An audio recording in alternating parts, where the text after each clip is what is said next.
jacaranda blooming, no clouds are looming, the trees are swaying in the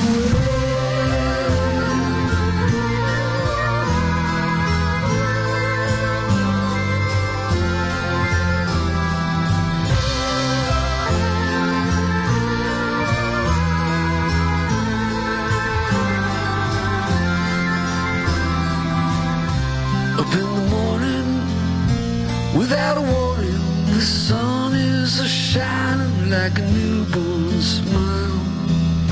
It's time I faced it, don't wanna waste it. I could run away, but that's just not my style. And I think that I just might stay here a while. Oh, so lovely, Lord above me, I feel my heart changing in mysterious new ways. Everybody, oh so lovely now, how can I tell you how grateful I am? Now how can I tell you how grateful I am? Oh so lovely, Lord above me, I feel my heart changing in mysterious new ways. Everybody, oh so lovely now, how can I tell you how grateful I am?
Vous écoutez Choc FM, l'alternative urbaine.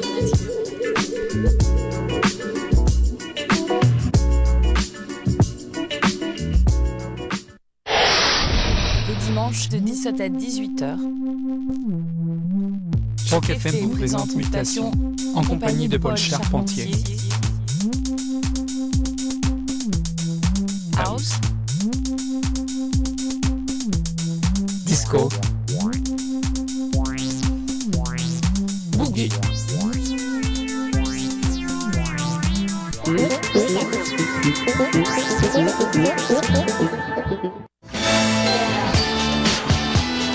Ici Jeannette Bertrand, vous écoutez Choc FM, la radio de l'UQAM.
On sable le champagne à l'Opéra de Montréal en compagnie de Marc Hervieux, le prince des ténors québécois dans un rôle drôle et une musique soulante.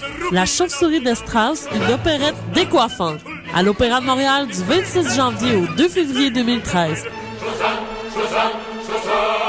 Pour plus d'informations, visitez le www.opérademontréal.com.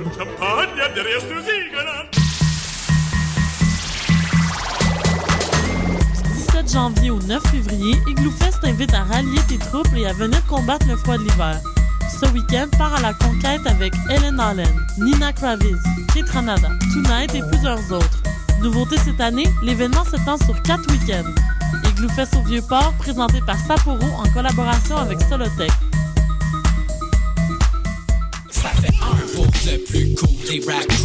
Le premier album du collectif multidisciplinaire Cossessa est maintenant disponible sur le site web www.kcxc.tv avec des apparitions de Monkey, Filigrane, Jamie P. Ducks, Maybe Watson, Ken Lo, Smiley, Hostie, Main Bleue et 70. Visitez le www.kcxc.tv pour vous procurer l'album ainsi que les tout nouveaux audios officiels du KCXC. L'album Cossessa sera également disponible sur la plateforme de téléchargement iTunes à partir du 29 janvier prochain. 1, 2, 3, 5, 8, puis bon, on attend la suite. Si j'avais de qualité, ce serait humble et avant-gardiste. We real cool. Deluxe.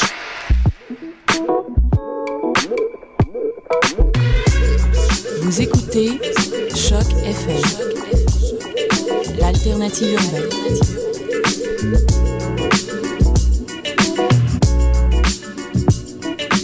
Ici Maxime Tremblay de l'Épée Légendaire. Bienvenue dans cet univers de BD et de pop culture avec Les Mystérieux Étonnants. C'est supposé avoir un jingle en l'air de ça, mais ça marche pas. Bonjour à tous, vous écoutez Les Mystérieux Étonnants. On pourrait le chanter. Non.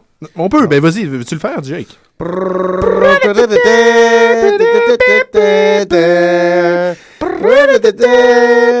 Là, faut que tu parles, Ben.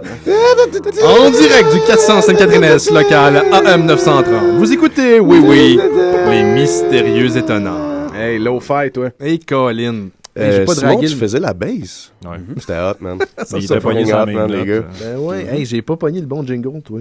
Ah, Colin. Bonjour à Ben tous. là. Hey, vous écoutez Les Mystérieux Étonnants. Émission 297 cette semaine. On va parler de Hawkeye, de Ouais, Matt ça s'en Fraction. Hein, ça, là, Francis, Oui.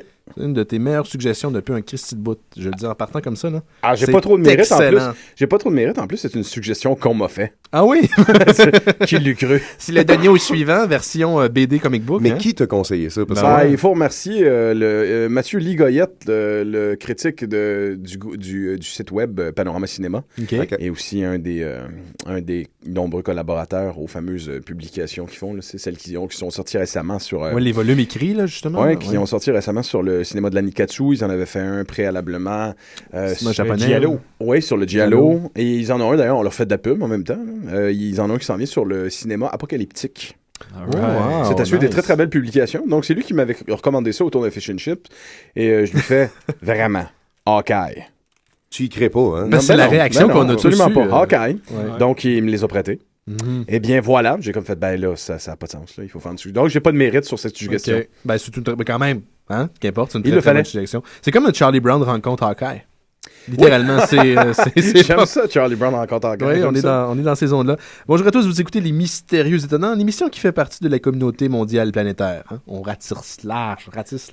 Oh, yeah. Benoît Mercier au micro, et cette semaine en studio, je suis entouré d'une équipe qui est aussi cool que les gens qu'on retrouvait dans les annonces de boissons gazeuses dans les années 90. Ah, il était Il totally était rad, tout eux cool, autres. man. Il était radical. Il était radical. Radical était le mot. Particulièrement Fido Dido. Fido Dido était très très cool. On est fous de Fido Dido. Fido Dido, je m'en souviens de Fido Dido. Si, je m'en rappelle. Il a précédé, en fait, Cool Spot, qui Oui. était moi mon préféré. C'est vrai que Cool Spot était chouette. Ouais, ils en ont fait un jeu vidéo, ben comme Fido Dido aussi, hein. Ouais, j'ai toujours voulu voir comme un combat à mort entre Fido Dido Dido et et, Cool Spot. Chester Cheetah.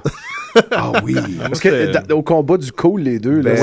Oui, c'est ça. Les deux ont des. Ben, un a des nez de fumée, puis c'est un guépard. Ouais. Comme ça aide pas mal. Ça aide. L'autre, il y a quand même un yo-yo, et on sait que dans certaines cultures aborigènes, le yo-yo, on pouvait mettre Peut des tuer. lames dessus, il pouvait tuer. Ah, c'est bien connu. Donc, Nice. possiblement, un combat assez intéressant. Oui, de tout à fait. mascotte. Ouais. Moi, je voulais voir le combat entre Fido Dido et la mascotte du Vidéoclub International. Oui, qui Je trouverais était... qu'un est une version cheap de l'autre, mais lequel? Qui sait, hein? Qui sait? Tout est rad dans les années 90. Et le premier, les grands temps, selon lui, que les jocks qui écoutent le Super Bowl sortent du placard geek, le co-animateur du 7e antiquaire. Francis Ouellet est avec nous. Bonjour, Francis. Ah, selon moi? Ben, selon tout le monde, je crois. Et on va en parler tout à l'heure. Ben, ils se confondent, hein. C'est ça que je trouve vraiment drôle. J'ai regardé Super Bowl hier, justement, puis je pense qu'il y avait plus d'excitation à voir, évidemment, les fameux spots. Mm-hmm. Ouais. Et Ben je me rendais compte que tout le monde autour, comme l'année dernière, même c'est vrai. Même maudite affaire, ils attendent avec énorme... Tout le monde attend, même les plus sportifs d'entre nous attendaient avec excitation les bandes annonces d'Iron Man 3, de Star Trek, et un qui voulait voir The Wonderful Land of Oz, mais je peux pas dire son nom. Mais qui voudrait voir ça? C'est ton cousin, ça? Ah oui, c'est Gary Ouellet, c'est ça? Cousin, ouais, exactement. Le deuxième, une fois prise dans sa barbe, les jeunes femmes ne peuvent s'en échapper. L'archiviste pour Doute.org, Simon Chénier. Bonjour, Simon. Salut. J'ai entendu cette semaine, mais en fait, c'est en fin de semaine, quelqu'un qui t'a demandé, je peux-tu la toucher? Oui, ça m'arrive de temps en temps. Oui. De temps en temps? Oui, depuis que ça pousse. Ça doit être désagréable, quand même. Ça dépend qui. Ça dépend qui. Oui. C'est des dudes, c'est une autre chose. Mais t'as quand même une très, très belle barbe. Faut me le demander avant, par exemple. Oui. Non, tu sais. Très important. Le dernier, il est présent. Le dessinateur Jake Dion est avec nous. Bonjour, Hey, Jake. merci. Ça va? Ben oui, ça va? T'as été malade en fin de semaine, mon cher Jake. Je reviens du Styx, et non pas le Ben, Simon, pas le Ben, mais la rivière des morts. Ouais, mais le Ben vient de là, voyons. Il vient de la rivière des morts. Ben oui, c'est vrai. Comme Sail Away dans la rivière des morts. Dans la rivière. De Il Enya. y a de la suite. Mais non. Sail away, Sail away, sail away. Non, ça c'est Noël. C'est Noël, c'est Noël. C'était pas facile. Non, je suis désolé, mais le titre de chanson-là, c'est pas Sail Away, c'est Orinoco Flow. Ah, ouais, c'était compliqué. On a des femmes d'Enya ici. Ben, moi, j'ai mes petits moments. C'est très, très bon pour la digestion. C'est vrai. On y va-tu? Ouais. Ouais, hey! Cette semaine,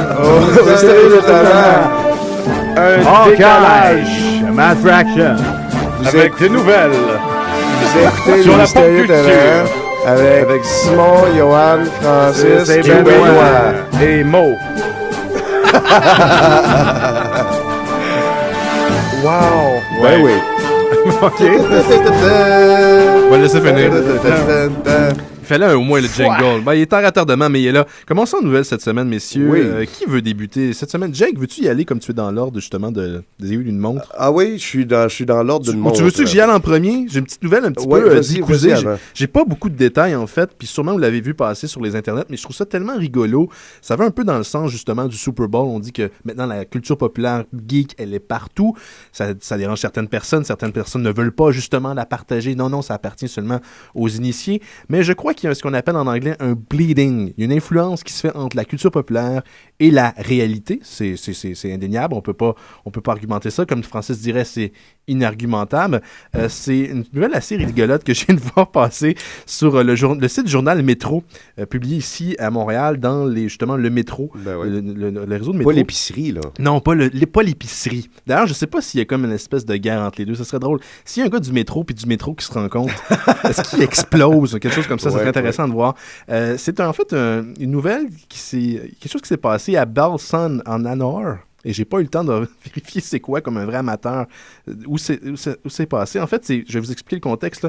C'est que la police là-bas, l'autorité là-bas, ont reçu une deuxième lettre d'un certain homme costumé en Cookie Monster, on parle bien du personnage de Sesame Street, avec une statuette de 44 livres qui est centenaire, qui a été volée là-bas devant un pâtissier.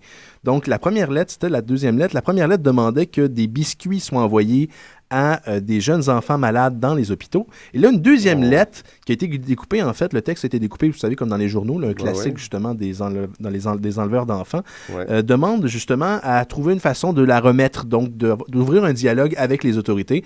Et donc, c'est une grosse statuette de 44 livres qui a été volée à Balshan en Anor. Je ne sais pas c'est où, je vais regarder ça dans quelques secondes. De 44 livres centenaires qui a été volée par un gars habillé en Cookie Monster parce que sur les lettres, en fait, vous avez une photographie de lui qui pose avec la soi-disant statuette. Wow! Donc, la police ne peut pas confirmer si c'est vraiment cette statuette-là, mais tout semble porter à croire que c'est le cas. Vous voyez, là, qu'est-ce que je veux dire par... C'est donc bien farfelu, ça saigne, justement, dans la réalité. Cet individu-là est un artiste. un oui, discordien. Il n'est pas un dadaïste parce que ça fait déjà trop de sens, mais oui, je vois ce que tu veux dire. Ouais. Ouais, Donc, il crée à cœur de jour des événements comme ceux-là, oui, là, le bonhomme. Il là, vient détourner le quotidien. Oui. Voilà. Il C'est un génie. hijack la réalité. Avec un coup d'absurdité. Exactement. On a besoin de ça. C'est beau. Donc, pendant que Jake va entamer sa nouvelle, je vais voir c'est où Alna. Ouais, ok. Bon, ben, écoute, moi, j'ai une petite nouvelle. J'étais un peu confus, hein, comme l'habitude. Sinon, je serais pas intègre à moi-même. Mais Michel Falardeau, notre ami Michel Falardeau, qui n'a pas encore passé au mystérieux étonnant, mais ça va venir un jour. Michel. Je l'ai invité pour la sortie de French Kiss 1986, puis il pouvait pas. Je pense qu'il est allé, par contre, chez Dans ta bulle, mais ça, c'est une autre affaire. Ah, ok. C'est-tu la merveilleuse émission avec Colin, hein? De la compétition entre gens de BD. C'est pas impossible. Hey, je tiens à noter d'ailleurs. C'est quoi ton mot là, avec le point? Là? Inargumentable. Ça marche pas. Non, mais je tiens à noter d'ailleurs que ton ami, parce que c'est des bons potes, hein? Oui. C'est des bons potes, Jake et Michel Falardeau. D'ailleurs, je tiens à noter à tous les gens que dans French Kiss 1986, il y a un petit mini Jake dedans. Qui s'appelle Dion. Oui. Qui veut devenir Boba de Hot. Exact. Pour les intéressés, par ailleurs, j'hijack pas ta nouvelle trop longtemps, non, Jake, non, vas-y. Mais pour les intéressés, sur les Facebook, vous pouvez vous informer, mais il y a un comic book club organisé par mon co-animateur du 7e Antiquaire, Jean-Michel, qui fait une fois par mois une discussion sur la bande dessinée, et les gens se retrouvent pendant une couple d'heures après avoir lu la bande dessinée, ils en parlent, ils donnent leurs impressions, comme un book club à la Oprah, sauf que c'est Jean-Michel puis c'est de la bande dessinée. Et cette semaine, mercredi, au Café de l'Apothicaire à 6h, ça va être exactement sur la bande dessinée dont pour de vrai? Parler, ouais. Wow! Okay. Ben, c'est ça. Imaginez-vous donc que samedi passé, c'était le festival d'Angoulême, le gros festival de BD. Ben oui. Et notre ami Michel a été nominé pour le prix Actua BD. Donc, c'est très hot. Ben oui, exactement. Toutes nos félicitations. C'est plus que hot. On est fiers de lui. Puis surtout que... en fait, c'est exceptionnel. Là. C'est exceptionnel parce que... C'est un méchant prix, là. Et voilà, tu sais. Puis, j'ai la liste des autres nominés. Puis, dites-moi si vous connaissez ça. Moi, j'en connaissais pas un. Fait que je me suis dit, peut-être qu'il me manque de quoi dans ma culture, là. Parce que si c'est nominé là, ça veut dire que c'est quand même très bon. Là. On va se recouper. Moi, j'ai ma nouvelle Angoulême aussi. Ben oui, c'est ça. C'est que ça fait un bon segway. Check ça, toi. Connaissez-vous Esteban? C'est le titre de la BD, pas l'auteur. Absolument pas. Non, c'est un personnage des Cités d'Or et c'est le fils de Bruno Brassard qui participe ici. C'est probablement ça. Il en est rendu au tome 4, puis c'est lui qui a gagné le premier prix, en fait. OK. Alix Senator. Connais pas. Oui. Toi, tu connais? Tu connais ça? Ben, Alex, c'est le personnage qui vient de l'école traditionnelle belge. C'était les 4... tu retrouvais sous... il y avait Tintin, évidemment, il y avait Blake et Mortimer. Ouais. Mais dans l'école traditionnelle belge, Alix en faisait partie. C'était une histoire qui se passait justement durant, évidemment, la Grèce antique. Okay. La Grèce ou la Rome antique, j'ai un petit blanc de mémoire. Ça fait longtemps que j'ai pas du Alix, un peu comme du Yoko Tsuno. Ça fait peut-être 25 ans, j'en ai pas lu. Ça sentait la bibliothèque d'école primaire.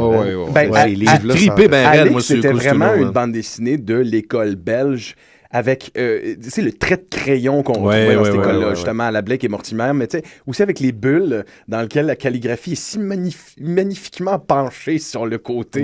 Comme Blake et Mortimer aussi. Alix, c'était comme je te dirais le troisième membre dans ce panthéon-là de l'école belge classique. Mais ça a continué. New York? Non. OK, je connais pas. Et Le tueur au manga. OK, non. Non, c'était les nominés. Okay, mais quand même, c'était le festival Angoulême, hein, Francis? On est des incultes. Hein, un cinglé. On a besoin d'un Laurent Boutin de Planète BD. Exactement, lui, il pourrait nous aider. Justement, je vais faire le segment Laurent Boutin. Il faut un jingle pour ça. On fera un segment Laurent Boutin. Je continue sur ta lancée d'Angoulême. Parce qu'il s'en est quand même passé des affaires Angoulême cette année qui méritent d'être révélées. Et qui est très évocateur aussi des disparités qu'il y a encore entre les différents milieux de bande dessinée.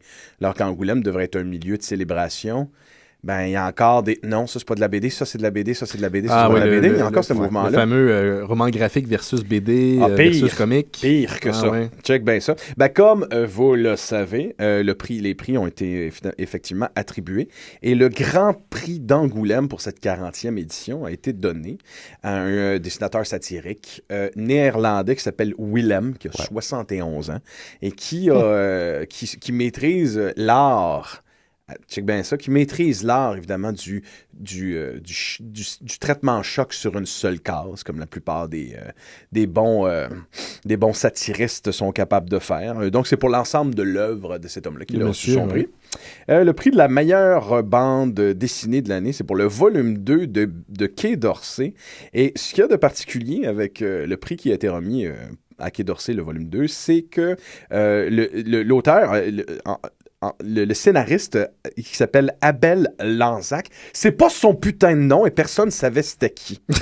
Donc, il est allé chercher son putain de prix en avant. Puis, tu sais, quand tu vas chercher le prix du meilleur album de l'année à Angoulême, t'as peut-être intérêt à dire t'es qui. Donc, les gens ont vu apparaître cet inconnu qui s'appelle Antonin Baudry avec sa grosse barbe, qui a 37 ans, qui travaille en France et en New York dans des services culturels de l'ambassade, que personne ne savait c'était qui. Et qui viennent de gagner... Ah, il est concepteur de jeux de société, d'ailleurs, le bonhomme. Wow. Puis il a gagné le prix de la meilleure bande dessinée. Wow. Génial. Quai d'Orsay, volume 2. Mais il y a eu une manière de mini-scandale en Angoulême cette année. Je vous explique, c'est assez intéressant et très révélateur. Donc, ils ont décidé à Angoulême cette année de demander à tous les auteurs qui étaient là, à peu près 1500, de voter parmi les meilleurs auteurs reconnus qui étaient dans le milieu. 1500. Okay? 1500. C'est fou. OK? Parmi 16 auteurs reconnus. OK? Il paraît qu'il y en a essentiellement 500 qui ont voté.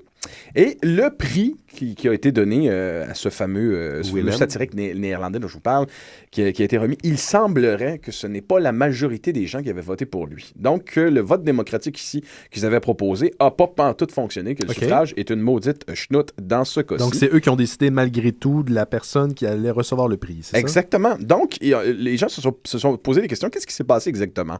Petit scandale, évidemment, les résultats sont sortis hier. Un petit scandale qui a été éclairci. On ne sait pas si c'est vrai, mais j'ai tendance à le croire, par M. Lewis Trondheim, qui est lui-même un BDiste qui est très verbeux et très verbal par rapport au milieu et à l'industrie, et qui disait sur Twitter que l'élection n'a vraiment pas été facile, que ça jouait très, très dur. Et selon lui, la plupart des gens qui étaient en nomination, les gens ne savaient pas c'était qui.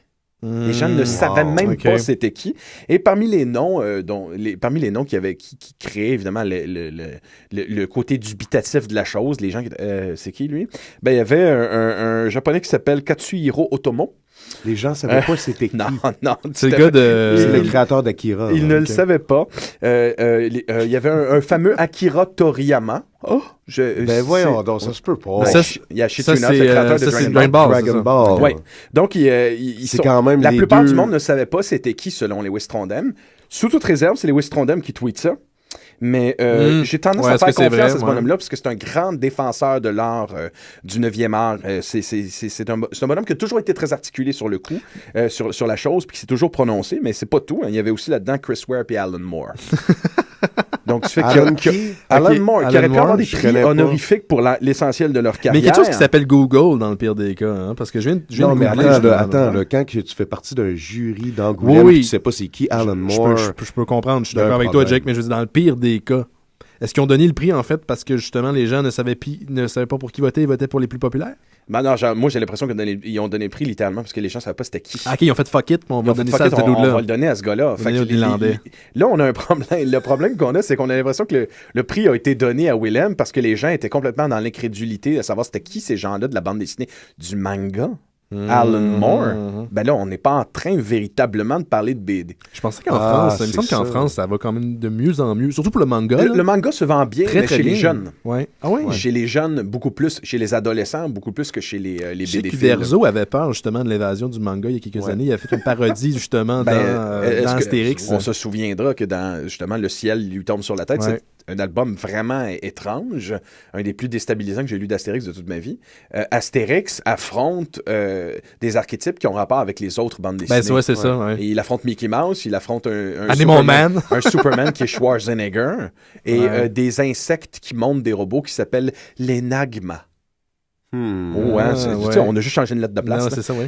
Donc, on se pose la question, est-ce qu'il y a peut-être une mauvaise foi à Angoulême? Est-ce qu'il y a encore un clivage qui se fait entre les différentes formes de bande dessinée? C'est pas à moi de me prononcer, je ne fais que donner la nouvelle. Rapporter la nouvelle. Hey, super nouvelle, M. Francis. Merci. Ça fait plaisir. C'est ça. Oui.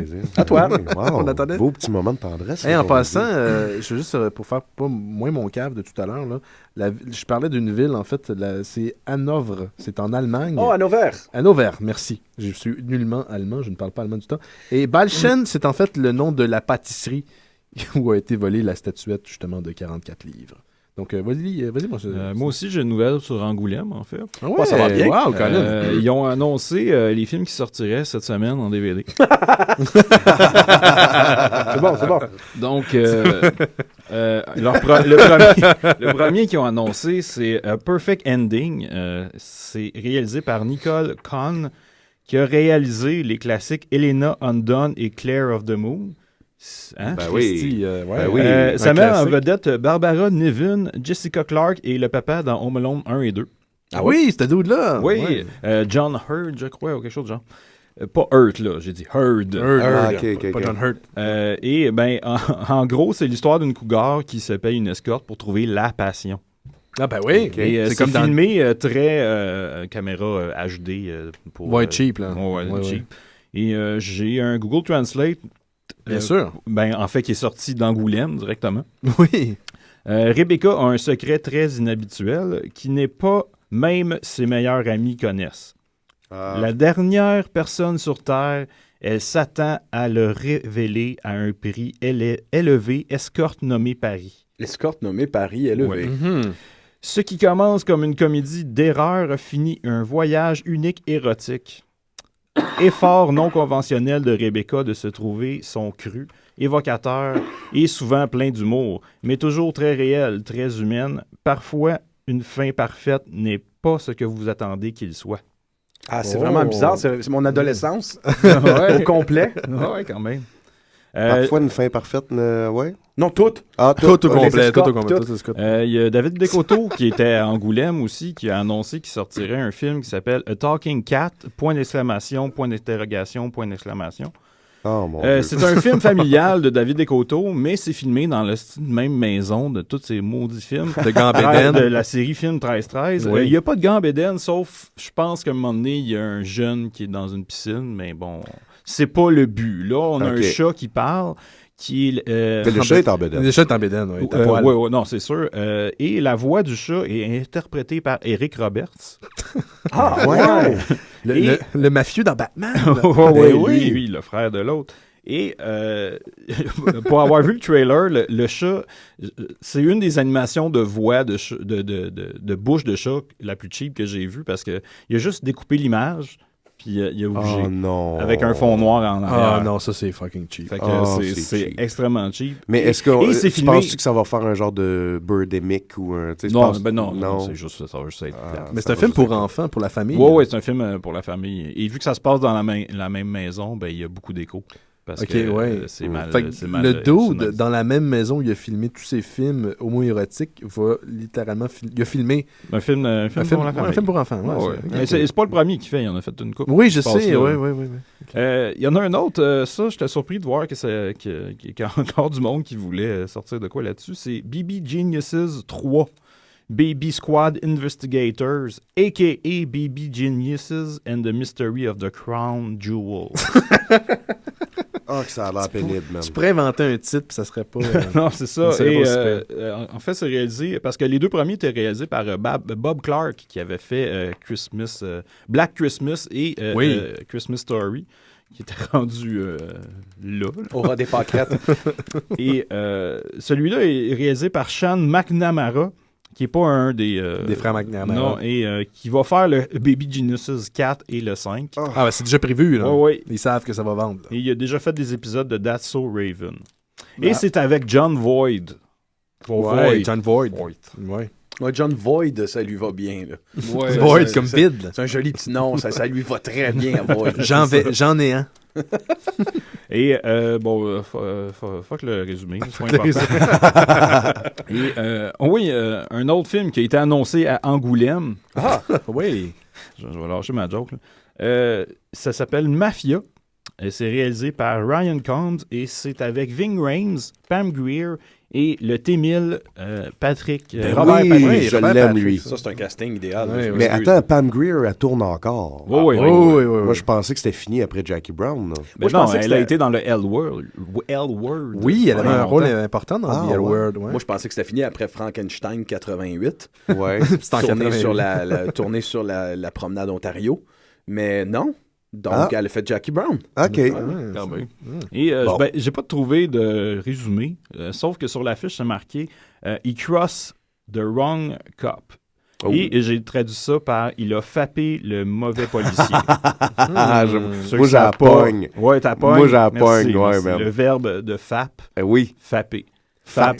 Qui est le son. Oui, je sais, je comprends. Oui, c'est le son de... Oui. Ils sont vulgaires en Angoulême. C'est des Français. Ils sont wild. Ils n'ont pas les mêmes mœurs. Non, c'est ça. C'est bon? Ouais, c'est les films qui sortent juste en DVD, pas de Blu-ray. Mais samedi, tu m'avais pas présenté une espèce de pochette d'un futur film de Coteau dans lequel... Sur la pochette, on voyait Cynthia Rothrock. Oui, c'est la championne d'art martial. Oui, ce film-là sort au mois d'avril, par exemple. Débile. Ça, j'en reviens pas. C'est deux mondes. C'est Rothrock avec les... il y a plein de gants bédaines. Puis des gants bédaines avec des gants en arrière. Incroyable. Puis pour les gens, ça arrive des fois qu'il y a des gens qui écrivent « C'est qui ça, David de Coteau? » Vous pouvez trouver ces films facilement en torrent. Ouais. Bonne chance parce que... Je pense qu'il en fait 1 ou 2 semaines. Facile. J'en parle à tout. Mais il doit bien habiter dans Christy de maison qu'il utilise pour ses films. C'est sûr qu'il habite là-dedans. Là. Ben, je trouve ça le fun que les Mystérieux Étonnants se font les perpétrateurs de la bonne parole de David de Coteau. Oui, je pense qu'on est ceux qui parlent le plus de lui. C'est important. Ouais. On est probablement les seuls qui savent qu'il existe aussi. C'est important, ces créateurs-là qui travaillent malgré qu'ils n'intéressent personne. Nous, on les aime, ces gens-là. C'est des gens qui travaillent pour l'amour du travail, de la chose bien faite. Comme le Cookie Monster. Comme le Cookie Monster, dans leur tête à eux. Oui, tout à fait. Ça, c'est débile comme nouvelle. C'est Deadline qui rapporte qu'on va avoir une nouvelle télésérie des Thunderbirds. On se souvient des Thunderbirds, c'est les Sentinelles de l'air. Donc, les espèces de grosses marionnettes qui viennent à la rescousse. Des véhicules vraiment cool. Très, très cool. Tout le monde voulait... Freaks me the fuck out, man. Toi, les marionnettes, ça te freak out? Ouais, moi, ces marionnettes-là me faisaient vraiment peur. T'as pas dû aimer l'épisode de Buffy où il y avait une espèce de pantin qui voulait tuer des démons, là? Uber freaky. Ah, je trouve ça vraiment épeurant, les marionnettes. Oui, je comprends. Moi aussi. C'est bon, mais je trouvais ça très, très, très, très inquiétant. J'avais un clown dans ma chambre quand j'avais 6-8 ans. Et ce clown-là me foutait la chienne. Pourquoi t'avais un clown? Je sais pas, les mères avaient l'idée. Pourquoi j'ai pas l'intention d'avoir des enfants, mais si un jour j'ai des enfants, je te promets à toi ou à toi, mon futur fille, ma future fille, mon futur fils, je ne mettrai jamais de putain de clown dans ta chambre. Non, et ça, ne jamais faire ça. Disons-là à nos mères irresponsables, c'est pas une bonne idée de nous acheter des clowns qui bougent des yeux tout seuls puis de les crisser dans un coin de notre chambre. C'est pas une bonne idée de nous faire des premières communions dans des pantalons encore du roi brun. Je sais pas, c'était pas bon. C'était un package. D'après moi, c'est un package. Quand tu venais... du roi, c'est pas une bonne idée. Quand tu venais au monde dans les années 80 ou un peu avant, dans les années 70, on te donnait ce package-là de starter de mom. C'est clair. Fallait que tu donnes ça. C'était écrit dans la convention. Ouais. Moi, j'avais ça. J'avais un clown, mais j'avais un putain de tricot de clown aussi attaché au mur. Et le tricot me foutait plus la chienne que le pantin. Pourtant, le pantin, lui, avait des membres pour m'agripper, m'étrangler dans mon sommeil, mais pas celui qui était dans le cadre. Je sais pas, j'avais la chienne des coudes. Pourquoi des clowns? Pourquoi est-ce qu'on parle de ça? J'avais une nouvelle. Ouais, c'est ça, j'avais une nouvelle. Donc, les Sentinelles de l'air seront de retour d'ici 2015. Ça sera en Grande-Bretagne, premièrement. La première série, elle avait une 26... Non, attends, excuse-moi. Première série, 32 épisodes. La prochaine série de 2015, 26 nouveaux épisodes. Et là où ça devient intéressant... Avec la même méthode?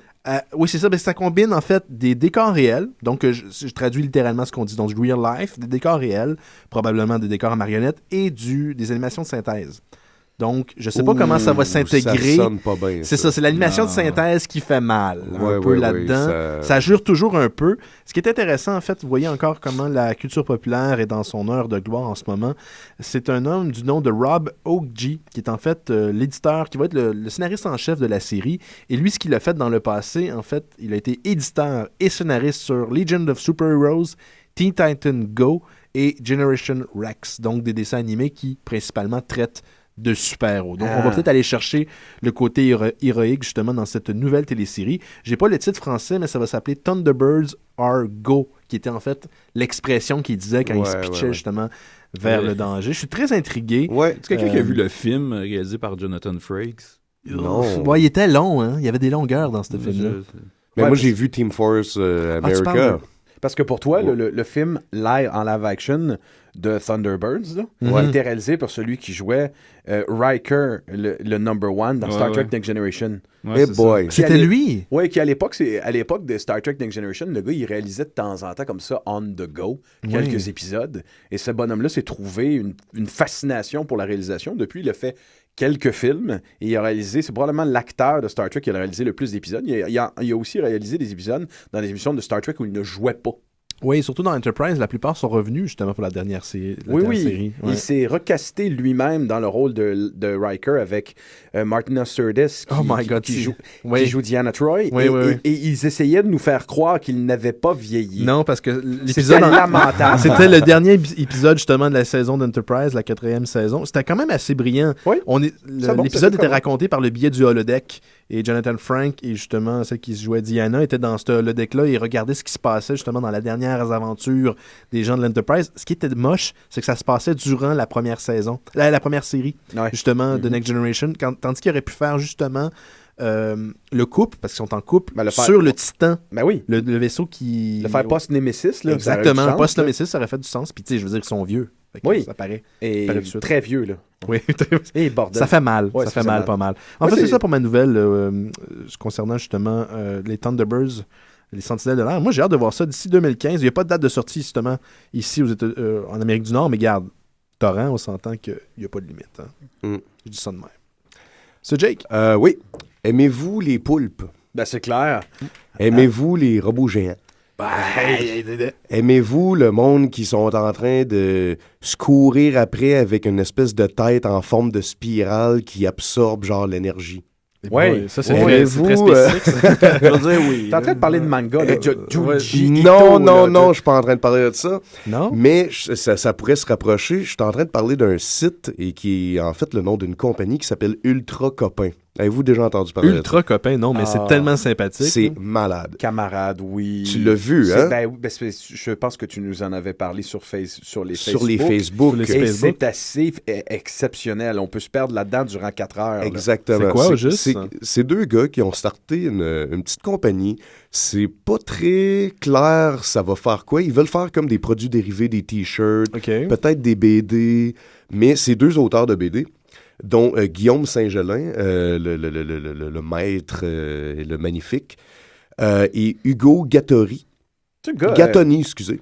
Et ces gars-là, ils ont fait, pour faire la promo de... Là, on parle du Saint-Gelin là, qui travaille dans Doggy Bags. Là. Exactement, oui. Et qui est souvent publié chez Ankama. C'est lui qui a fait The Corner, la fameuse bande dessinée qui se passe sur un coin de rue de ghetto américain, sauf que... Grocery. The Grocery, voilà! Mais que les personnages sont des poules et des canards. Colin, j'ai aucune idée de quoi vous parlez. C'est des mopettes, en fait. C'est des mopettes du ghetto du Bronx. Pourquoi pas? Circa les années 90, sauf c'est des animaux et c'est des Français. Puis même, je vais prolonger la parenthèse parce que Grocery, ça va être une trilogie. Mais c'était bon, The Grocery. C'est super bon. Et c'est vraiment ça, le synopsis, là, c'est « Mets les mopettes et... » quelque chose comme The Wire ou du Tarantino ensemble. C'est tellement ça. Donc, mais ça marchait fort. Ça marche super bien, mais c'est ultra violent, c'est très sérieux. Mais c'est en français. C'est en français. Ouais, c'est français, oui. Okay. Même si ça s'appelle The Grocery. Ouais, c'est très français. Exactement. Parce que sans surfer encore, je m'excuse, j'ai l'impression de t'interrompre, mais si je ne m'abuse, pour les fans qui ne connaîtraient pas Saint-Gelin, c'est quand même un artiste européen qui émule à la sauce européenne le comique. Il tripe très, très fort sur l'école, la façon de penser américaine. Il fait façon de il faire de la bande fait dessinée. très nouvelle vague française, là, c'est-à-dire que... Ouais, il fait de la nouvelle française du comic book. Exactement, c'est-à-dire que les auteurs de cette génération aussi sont autant influencés par le manga que l'américain que l'européen. Puis c'est une belle fusion des trois. Fait, au début, on était comme, c'est au Québec qu'on est influencé par les trois, mais non, les Français nous ont encore piqué de quoi. Mais il y a une école, justement, j'ai oublié où exactement, il y a une école de comic book en France où tu peux apprendre comment dessiner pour le comic book. Ah oui? Ah. Ouais, c'est... Bon, mais en tout cas. Je savais pas pantoute ce singe-lin sur ce projet-là. Eh oui. Je suis estomaqué. Revenons. Donc, Ultra Copain, fin de la parenthèse. Oui, En fait, pour finir la parenthèse, The Grocery Volume 2 sort genre la semaine On prochaine. pourrait checker ça éventuellement. Oui, ça vaudrait la peine. Fait que pour finir la parenthèse, Ultra Copain, c'est la compagnie de ces deux gars-là, donc Guillaume Saint-Gelin et Hugo Gattoni. Et pour faire la promotion de leur compagnie, on dit on va faire une espèce de fresque, mais j'ai pas les dimensions exactes. Je les ai lues, là, je m'en rappelle pas exactement, mais c'est quelque chose comme 10 mètres de large par 5 mètres de haut. Là. Okay. C'est gigantesque.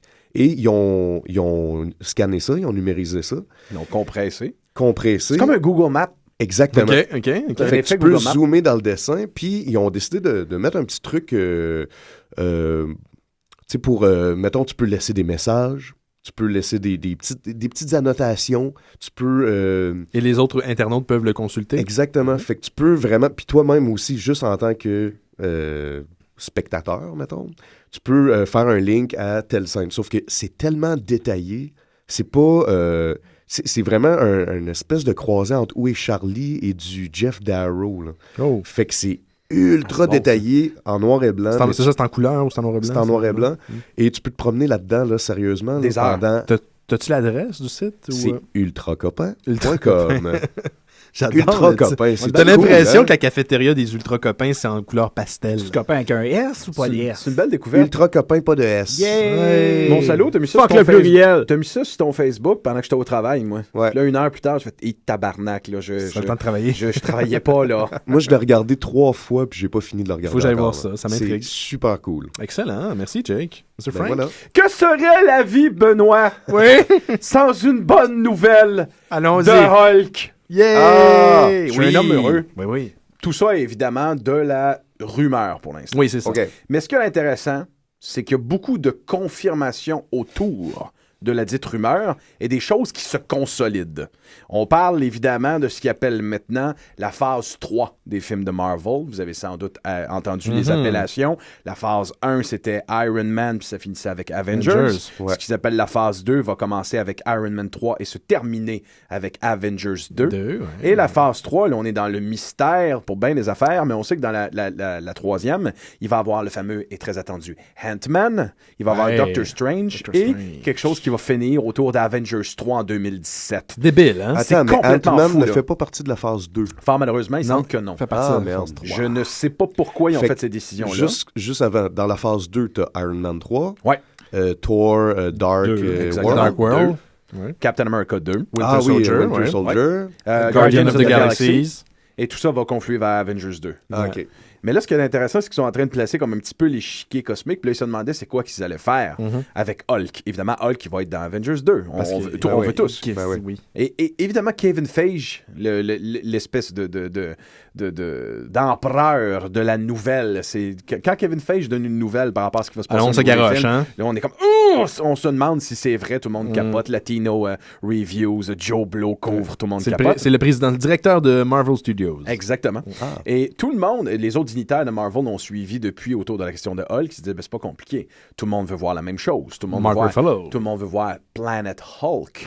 Oui. Et tout le monde veut voir World War Hulk. Là, tu te dis, vraiment, est-ce qu'il y a la possibilité d'une adaptation cinématographique où tu as Hulk sur une planète dans laquelle il est une espèce de gladiateur à la Conan? Ça me semble un peu saugrenu. Je dis, comment ils peuvent placer ça? Alors, je rafraîchis la mémoire aux fans qui nous écoutent, et à vous, si vous ne le saviez pas, Hulk a été envoyé dans l'espace durant la période de Planet Hulk par un groupe de dirigeants super-héroïques qui s'appelait l'Illuminati, formé de Reed Richards, de Tony Stark, de Captain America, de Black Panther, et tout ce beau monde-là. Black Bolt. Doctor Et tout Strange, Iron Man, Doctor Professor Strange X. et Professor X. Donc, ça. tous des représentants un peu de leur groupe respectif qui trouvaient que Hulk était une beaucoup trop grosse menace pour qu'il reste sur la Terre et on l'isole, on va l'exiler sur une planète extraterrestre, puis on espère qu'il ne reviendra jamais.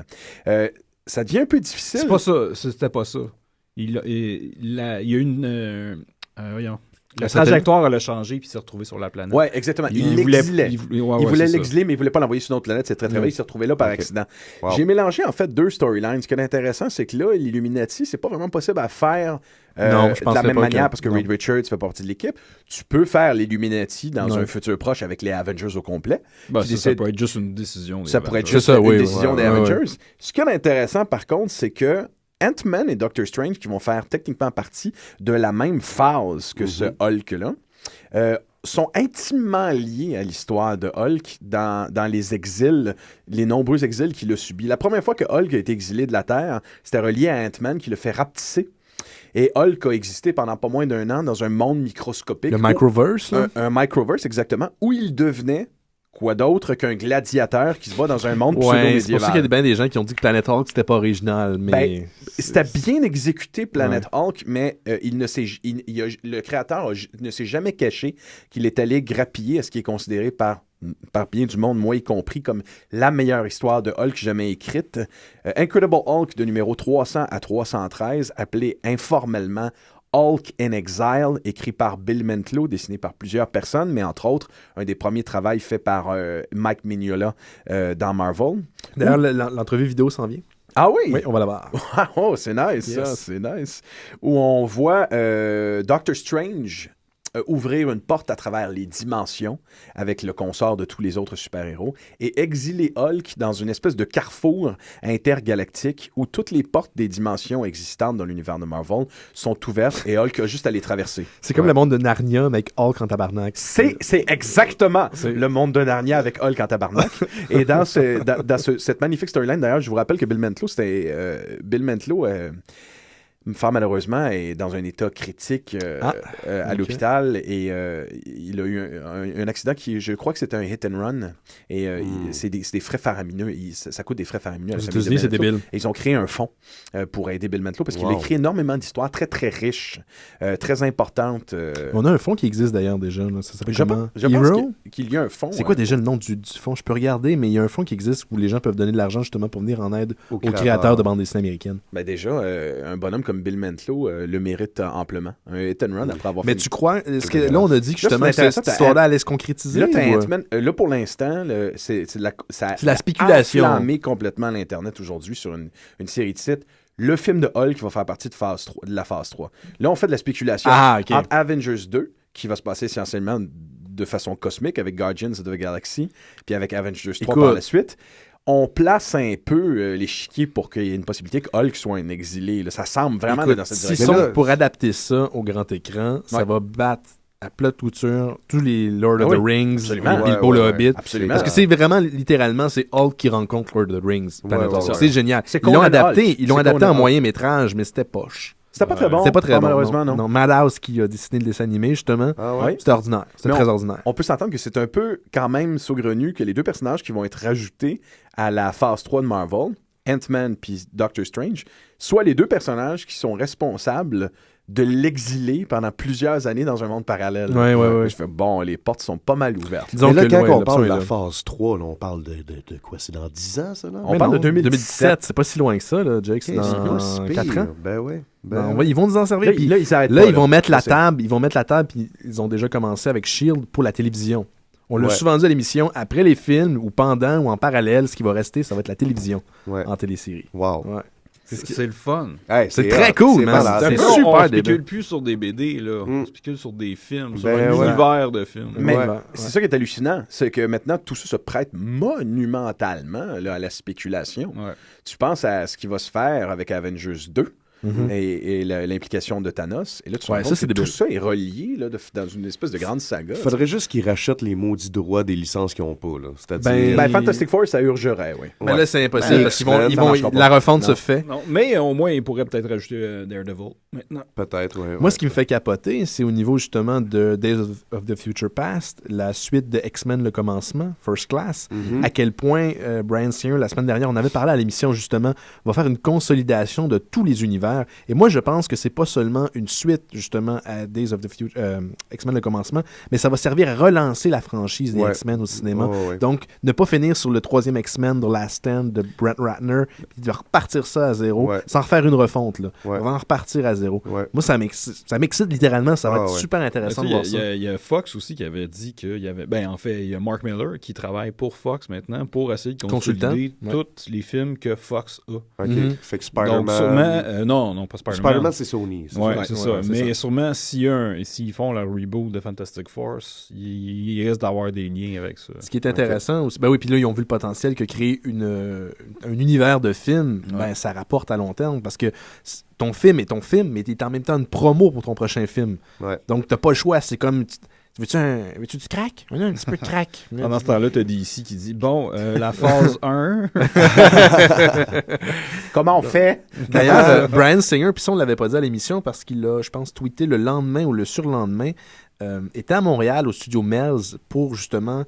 voir les prochains décors de Days of the Future Past. Donc, ça va être tourné à Montréal. Wow. Il va falloir qu'on essaye de s'introduire là-dedans d'une certaine manière. Là. Mais parlant de... ben oui, c'est clair. Faut qu'on soit d'une table en train de boire un café, puis à côté de Stanley, ou je sais pas quoi. Ça serait le fun.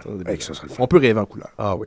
Mais pensez-vous que, parlant de la phase 1 un peu ridicule de DC, pensez-vous qu'il va y avoir un caméo de Batman dans Je pense pas. Non. Moi, je pense que The Wonder Woman... Wonder Woman. Il y avait eu des rumeurs pendant quelques temps, puis je trouve que ce serait la logique. Parce que Wonder Woman, ça fait pas loin de 10 ans qu'ils essaient de faire une adaptation cinématographique digne de ce nom. Et ils ont beaucoup de difficultés. C'était supposé être Josh Whedon, en fait, je pense. Oui, c'est pareil pour Flash. Mais moi, j'ai pas l'impression que tu vas avoir un caméo d'un grand personnage, mais ils vont faire la même maudite affaire que c'est drôle en Colin. Parce qu'il me semble que le meilleur auteur pour adapter Flash au grand écran serait Jeff Jones. Et Jeff Jones a lui-même été un assistant de Donner, qui a réalisé le premier Superman, le Director Scott du deuxième. Donc, il y a une espèce de pendule, retour du pendule qui est assez intéressant. Là.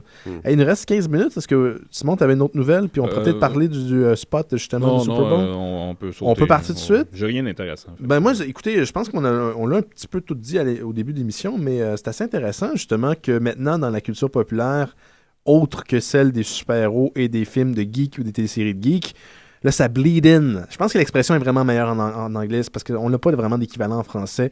Elle est en train de faire une invasion, justement, de l'inconscient collectif. Et les jocks, qui avant étaient nos nemesis, donc ceux qui nous pétaient à gueule, ils faisaient des wedgies, sont rendus à consommer à une certaine quantité les mêmes produits culturels que nous. C'est assez débile. Et inversement, les gens de comics et les geeks sont des gens qui sont de plus en plus attirés par les sports aussi. Il y a un voisinage qui se fait entre les deux. Regarde quelqu'un comme Johan, qui est un maniaque de mixed martial arts, un inconditionnel de boxe. On a tous notre... Je commence à être intéressé par le baseball.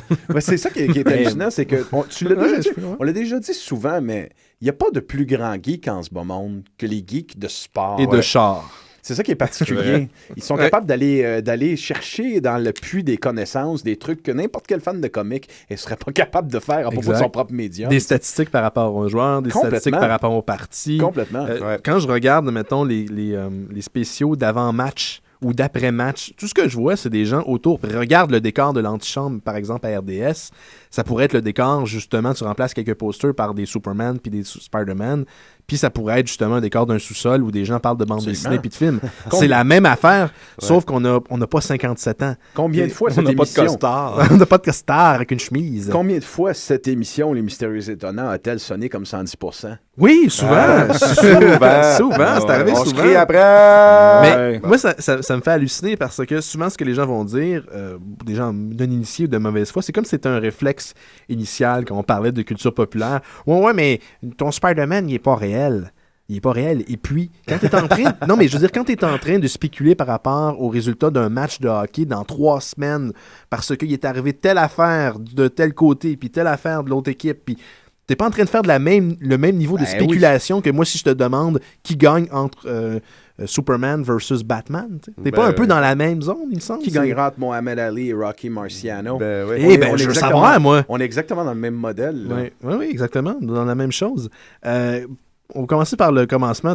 Attention, je vais mettre ma main sur le niveau du son à Francis. La bande-annonce de Star Trek durant le Super Bowl. Je l'ai pas vu! Qu'est-ce que t'en as pensé, toi, Frank? Pour moi, c'était essentiellement l'équivalent de d'une séance d'amour avec une râpe à fromage. Qu'est-ce que tu veux dire? Ça n'a pas bien été. C'était bon ou c'était pas bon? Ben, c'était... je sais que c'est très, très cher faire un spot, là. C'est très, très cher faire un spot publicitaire, mais c'était le spot publicitaire pour un film franchisé le plus nul que je pouvais Pour vrai, t'as pas aimé ça? C'était pas assez long. C'était voilà. pas assez long. Mais t'as aimé ce que t'as vu. Oui, mais c'est un flash lumineux de 5 secondes dans tes yeux. J'étais fru. Moi, je vais être bien franc, là, sans vouloir changer le sujet. Non, là. vas-y, continue. Là, Star Trek, là, ça va aller, là. Là, je t'ai écœuré. Donne-moi les punch, là. Mais là, je suis écœuré, là. OK, là, je suis tanné, là. Là, ça va. Mais là, je suis en train de me demander si t'as vu la même bande-annonce que moi, nous, on a vu. Je les ai mis, en fait, sur le site des Mystérieux. C'est ça que je remets en question, c'est que les bandes-annonces, telles qu'on les a vues au Canada, n'étaient pas si longues que ça. Ils étaient vraiment beaucoup plus courtes. Ce qui fait que, par exemple, Iron Man 3, tout ce qu'on voyait dans la bande-annonce, c'était Iron Man qui se garoche de l'avion et qui demande à Jarvis d'évaluer combien de personnes sont en train de tomber de l'avion en pour les morceaux sauver, et qui essaie de les sauver. C'est tout ce qu'on voyait. On voyait même pas la bande-annonce au complet. Fait ici au Canada, pendant qu'on regardait le Super Bowl, ce qu'on voyait, c'était des versions encore plus édulcorées. Donc on n'a même pas vu tout dans la version que tu as vue au Super Bowl, parce que tu as écouté le Super Bowl, tu n'as pas vu son ennemi par exemple. Genre. On voyait pas le mandarin. C'était inévitable. Ça vient d'où, ça? Wow. Je sais pas. Mais on le voyait pas. Non. Ah, ok, c'est bizarre. Bon, en ce moment, il y a des versions sur Internet. On voyait pas le mandarin. Non, on voyait pas le mandarin. J'ai accroché le... On voyait pas le... C'est ça, oui. Il fallait le faire. Oui, c'est ça. Ah, wow. Mais, OK, moi, j'ai pas écouté le Super Bowl parce que j'en ai absolument rien à foutre du Super Bowl. Puis souvent, je fais la blague, là, je veux pas être cynique, mais souvent, les gens n'ont rien à foutre du Super Bowl, du football et de la publicité, mais une fois par année, ils se le permettent. Ouais. OK, c'est un événement, c'est cool, je peux comprendre qu'on se donne justement ce droit-là de triper. Mais les versions que j'ai vues, probablement, ce qu'ils ont fait, c'est qu'ils ont mis des spots, justement, durant la diffusion du Super Bowl, et ils ont mis les extended, donc les versions un petit peu plus longues, après sur Internet, parce que c'était pratiquement simultanément. On voyait le buzz sur Twitter, sur Facebook, puis là, bang, on mettait la bande-annonce un petit peu plus longue de environ 35 secondes habituellement de Star Trek Iron Man 3. Il y en a eu 2, World War Z, et on a eu... qu'est-ce qu'on a eu d'autre? On a eu 2 annonces de voitures. Fast Five, 6, le 6e. Puis le Land of Oz, là. Ouais. Le Land of Oz, donc, Mais même les 2 annonces de voitures étaient des annonces inspirées du milieu geek. C'est des voitures, on en a une par exemple où on a un geek beaucoup moins stéréotypé, même s'il l'est quand même, que celle de l'annonce de Civic qu'on a eu le droit, puis qu'on a parlé, puis qu'on est descendu la semaine dernière, qui se bat contre des robots quand ils touchent à une voiture qui est le nouveau modèle. Okay. Donc, il y avait quand même un but d'être geek dans les annonces de char. Il y a un voisinage de bonne fortune entre la culture geek puis le sport qui se développe d'année en année, puis qui a commencé, je trouve, moi, au début des années 90, avec un personnage de Marvel, un super-héros qui a eu droit à une foudroyante vie de 2 ans, qui s'appelait NFL Super Pro. Ça existait, cette affaire-là? Et qui existait dans l'univers consensuel de Marvel. Okay. Et qui était essentiellement une espèce de Casey Jones dans un habit de football, qui avait les talents de tous les sports. Oui, puis il pouvait battre. C'était comme un sport Billy Badass. Oui, ou comme Casey Jones, justement, dans les Teenage Mutant Ninja Turtles, mais habillé en joueur de football. Ah. Et je me souviens d'un moment où NFL Super Pro se bat back-to-back avec Captain America contre Crossbones. Oui, le méchant qui donne des coups d'épée. Oui, non, mais en fait, celui qui est tête de mort. Ouais. Là, je me trompe avec... la version Bane, pas Taskmaster. Peut-être me trompe avec Taskmaster. Ouais. Et cette ligne de Captain America, il fait « Ah, Captain America, je pensais pas un jour me battre à tes côtés. » Il fait « Well, son, you're certainly wearing the right colors. » OK. Wow. Donc, le sport, tu sais, Stan Lee qui a fait le design des super-héros inspirés de chacune des équipes de la Ligue de hockey. Il y a toujours comme une espèce de voisinage de fortune. Mais j'ai une question pour vous, parce que au GeekFest, il y a 2 ans, on m'avait demandé de participer à une espèce de table ronde où il fallait expliquer c'était quoi un geek. Puis étrangement, ça m'avait fait tellement rire, mais en même temps, j'étais un petit peu insulté. La salle était remplie de gens du département d'anthropologie de l'Université de Montréal. Okay? Et enfin, leur prof leur avait dit, pour votre travail de fin de session, allez voir en fin de semaine, il y a le GeekFest. C'était à l'UQAM, justement. Allez voir ça, puis ramenez-moi un papier là-dessus. OK, c'est bon. Et puis, j'essayais d'expliquer aux gens que n'y a pas vraiment de différence entre quelqu'un qui trippe, par exemple, sur Captain America, quelqu'un qui pourrait tripper sur les téléséries ensuite en DVD, comme, mettons, 24, on parle de Wired, et il y a des gens qui tenaient mordicus dans la salle, autant du côté des gens d'anthropologie que les geeks, qu'il fallait pas, non, c'est pas du tout la même chose. C'est pas du tout la même chose. Mais pourtant, à la base, c'est une passion qui, même au-delà du fait qu'on est passionné, il me semble que ça se rapproche au niveau des intérêts. Jack Bauer, si c'est pas Captain America sans Shield, c'est quoi là-bas? Comprenez-vous? Je sais pas c'est quoi votre position là-dessus, mais il me semble que il y a des gens qui tiennent mordicus à pas qu'il n'y ait pas de bleeding, encore une fois, comme on disait. De mon côté, dans mon environnement, le bleeding, ce bleeding-là est fait. La transfusion est opérée. Moi, j'écoute le Super Bowl là, toutes les années, puis c'est drôle parce que je suis entouré de personnes qui sont autant capables de me sortir toutes les stats dans l'année autour des joueurs qui sont en train de jouer que de s'extasier du spot de Avengers. Fait que moi, dans mon environnement, c'est terminé. J'ai comme l'impression qu'il y a comme une agonie du jock qui disparaît tranquillement pas vite parce que le jock peut enfin, comme tu dis, sortir du garde-robe puis porter son chandail de Superman. Ben oui! J'ai l'impression que ce bleed-là est vraiment de plus en plus fait. Est-ce que ce bleed-là est positif ou est négatif, par contre? Moi, je trouve qu'il est positif. Ben oui. À part, tu as toujours aussi, d'un bar comme de l'autre, une espèce de groupe extrêmement récalcitrant de geeks et de fans de sport qui vont être, ça, c'est mon univers. C'est à moi. Ne viens pas jouer dans mon terrain de jeu, c'est à moi, ça.